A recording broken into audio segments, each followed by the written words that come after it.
فسجد الملائكة كلهم أجمعون إلا إبليس، اعترضته الحمية فافتخر على آدم بخلقه وتعصب عليه لأصله.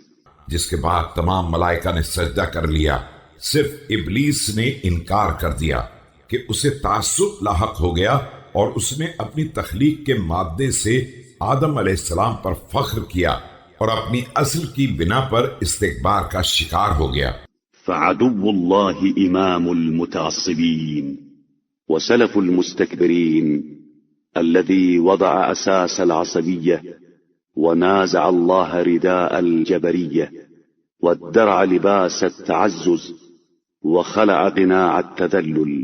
جس کے بعد یہ دشمن خدا تمام متعصب افراد کا پیشوا اور تمام متکبر لوگوں کا مور سے اعلیٰ بن گیا۔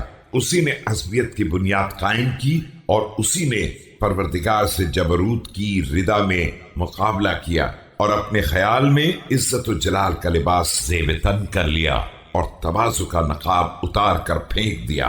ألا ترون كيف صغره الله بتكبره ووضعه بترفعه فجعله في الدنيا مدحورا وأعد له في الآخرة سعيرا۔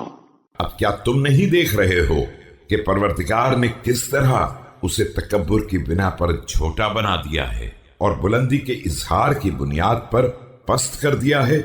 دنیا میں اسے ملعون قرار دے دیا ہے اور آخرت میں اس کے لیے آتش جہنم کا انتظام کر دیا ہے۔ اللہ کی طرف سے مخلوق کی آزمائش۔